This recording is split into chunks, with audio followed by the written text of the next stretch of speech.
Holistic Society, also called Holographic Society, and Royalty in Outer Space.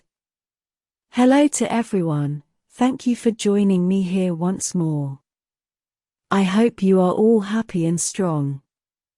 My name is Mari Swaruu.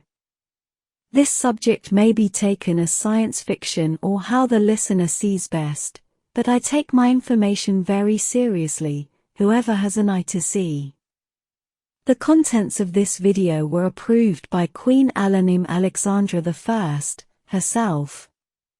Many other authors on the web nowadays have used the term Holographic Society, perhaps referring to this subject I am going to talk about today. My group and I cannot know what they are saying, what their concepts and ideas about holographic societies in general, so my predecessors decided to name our concepts about what may be that same type of society as a holistic society. Besides, we think that name is more appropriate anyway.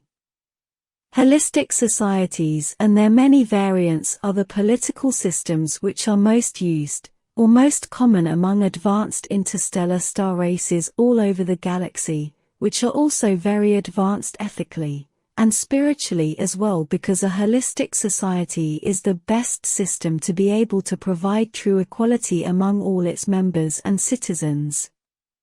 The holistic society in its purest form, at least as described by the United Federation of Planets, is the one used by the Andromedan race, which is very old, and along with their close friends the Arcturians in their three flavors, Corundians, Devonians, and Diaslientiplex, were allegedly the first to successfully adopt it as a political system for their planets and societies. The Andromedan Holistic Society is structured or characterized the next way. Each small town on a planet has its council, which is integrated by people who live in that town, by locals, and who participate voluntarily with no need for elections. Anyone can enter a meeting and participate with his or her points of view about the subject at hand. And where local citizen experts on each subject or problem to be solved may be called to participate, in case they are needed. For example, if there is a problem with bread distribution, they will call in bakers and farmers, and if there is a problem with the power generators, they will call in engineers and electricians, who also participate voluntarily, and as part of their service to others in their community.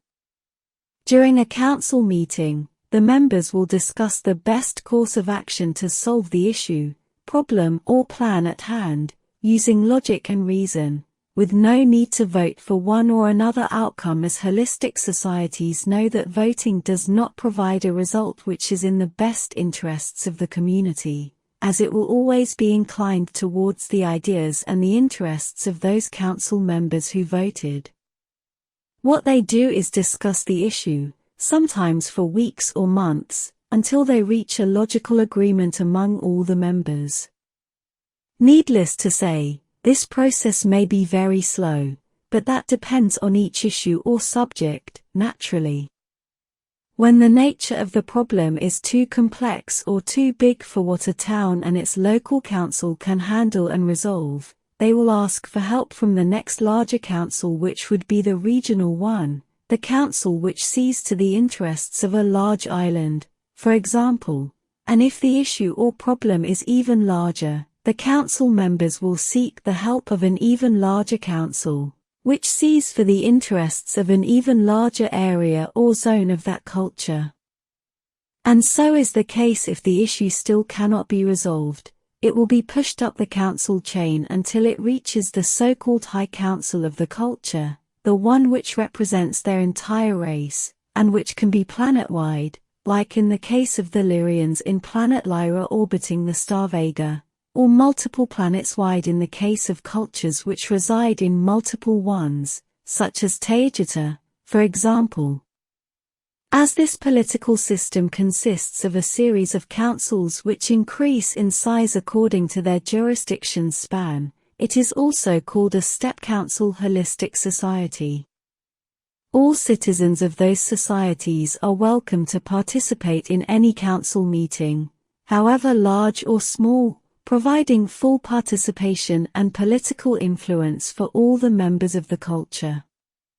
A note from me here, this is how it is officially described by the Galactic Federation, but in practice, I have seen that people are not as free to participate as they say, because of space limitations inside the council's building, they say. But in reality I also see a lot of excuses and limitations the people who see who participates and who does not, impose on the volunteers. And those excuses and limitations may be logical or not. After the United Federation of Planets, or Galactic Federation was formed after the Great Expansion and the Orion Wars, as their official narratives go, countless other emerging interstellar societies adopted this model as a base for their own.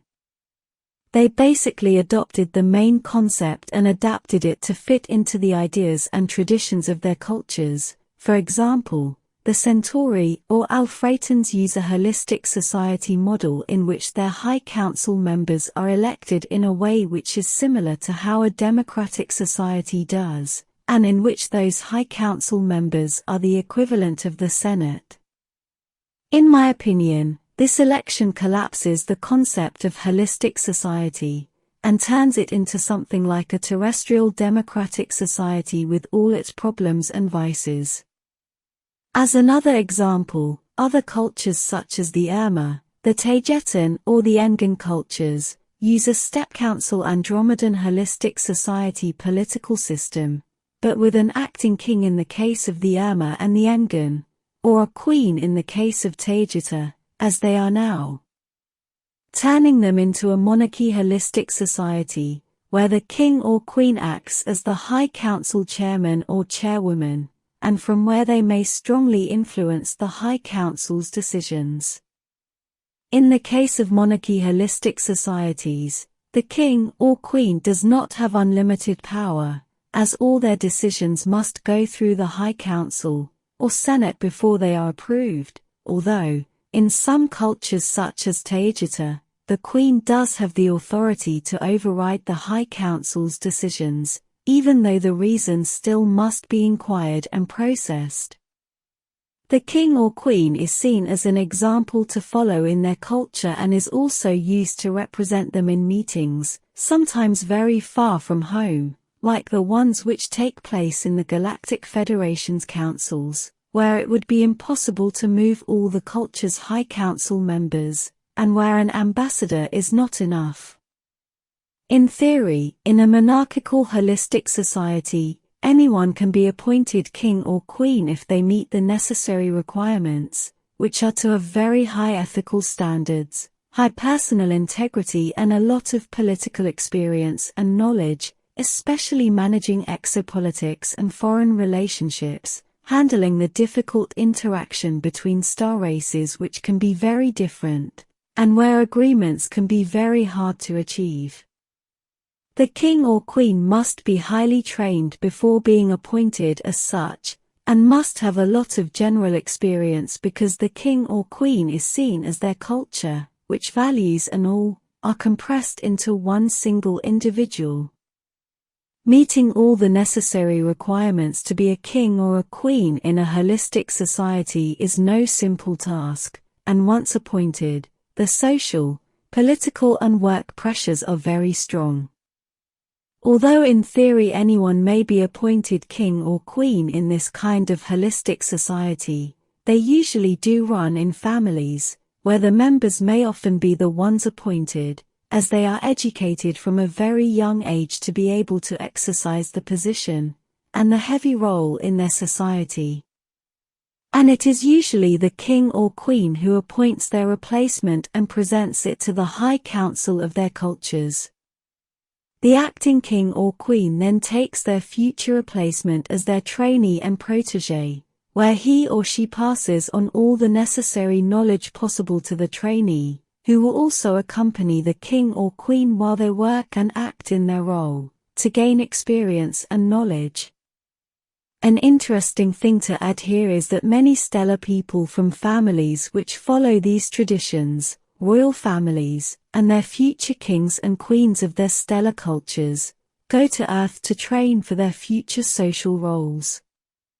They chose Earth because it is very hard to live there. Many say it is the hardest level of incarnation, and they learn a lot of self-discipline, fortitude, and resilience during hard times, as well as how to interact with people who are very different from them. Even though sometimes the stellar future kings and queens may have some level of kinship with some of Earth's oldest royal families, they usually do not. And one thing that I must make very clear here, is that stellar kings and queens of holistic societies are very different in all ways from the hard, cruel narcissistic royal families found on Earth, which many of them have a direct connection to reptilian bloodlines. They are mostly examples to follow, representatives and ambassadors for their society, and who work with them for their people, with their best interests in mind, contrary to what happens on Earth, and this is because their entire mentality is different. They go to Earth as starseeds for one or several incarnations, or as step-downs where they are full extraterrestrials living as humans, among them, and using a normal human name and identity for a few years as part of their training as future kings and queens.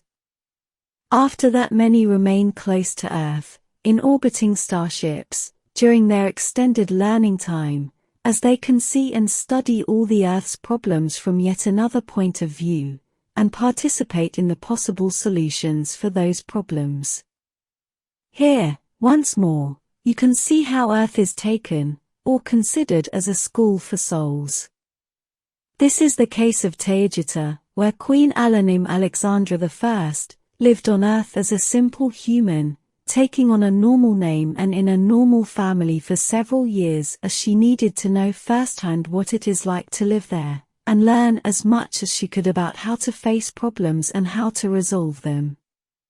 Taygetan has always been a target for the Cabal on Earth, which for a long time has sought to take it over or to invade it somehow and make it a colony, as many suspect, to become a stepping stone to invade other cultures in the Pleiades star system. In one of the latest attempts, they planned to set up a puppet queen who would work for them and their interests, but fortunately, Queen Alanim was appointed as queen, stepping into power before that could happen. As many of you know, Taygetan and its policies are not entirely well seen or approved by the Galactic Federation, as Taygetan and Alanim are seen as somewhat rebellious and not cooperative with their interests. Mostly because Taygetan and Alanim see the Galactic Federation's procedures and interests as quite shady, unclear, and even regressive at times, very much against how true holistic societies should be. Being so close to Earth and its cabal, and also knowing that the Galactic Federation does not approve of her, Alanim always moves with the utmost security, even though there have been no clear threats to her integrity. Furthermore, Queen Alanim Alexandra has already chosen her replacement, mostly as a precaution, who is now in training at her side, even though she has no plans to resign or to leave her role and post anytime soon. Coming back to holistic societies, the biggest question here is how to implement one on Earth. This is a subject for countless discussions and videos, but what I can say now is that the basement of every holistic society, and the one thing which it cannot work without, is the high ethics and the mentality of its members. This is where it is said that service to others must be the mentality that at least the vast majority of its members should have, or the emerging society will become corrupt again, and fall into other unequal political systems. Many spiritual communities blindly push the service to others mentality as the key to a holistic society, a holographic society as they call it, and although this objectively is correct, the problem is that if only a few good-hearted and well-intended people follow this mentality, on Earth, they end up being exploited by their so-called guides and group leaders, almost to the point of slavery, all in the name of service to others. So on Earth, things are not so simple. This is made a lot worse with the common idea that spiritual services must be given for free, and charging for your work while you do things that are not part of the socially accepted ways of making money, is seen as a reason to doubt the integrity and legitimacy of those people. I see this as a government-controlled New Age trap, because people who are investing their time and effort in spiritual activities would not be able to continue doing so if they did not charge for what they do, because they would have to find a normal 9-to-5 job to pay their bills and food, leaving them with no time and energy to do their positive work, which can help many like-minded people, as well as bring countless others into that positive way of thought and of living, which can propitiate the formation of a holistic society. On Earth, things must be approached with much caution, because it is best that positive individuals have their needs met before they can help others, or they will fall into need again, and with it, all their positive good work would stop altogether. First tend to your needs, and to your stability, and only then help others from that point of strength, as Ari the Irma tiger said. And this takes us to another important point to consider for the formation of a holistic society, and that is the mentality of living in lack. The idea of scarcity will make people go towards self-centered interests, because their survival instincts will be strong at play, causing them to enter into a hoarding mentality, as well as into service to self.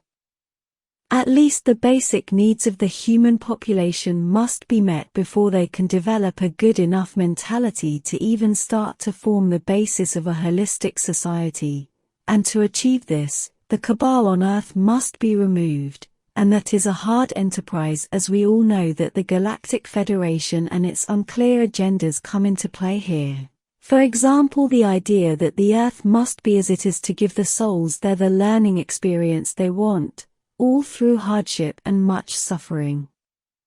Holistic societies are a huge subject that I will be addressing in future videos, where I will continue to describe them with the utmost detail, so they are finally well known to you all, so you can have them as a reference to bring one of your own to Earth. Thank you if you got this far in my video. Thank you for liking and subscribing for more if you see this information as valuable to you.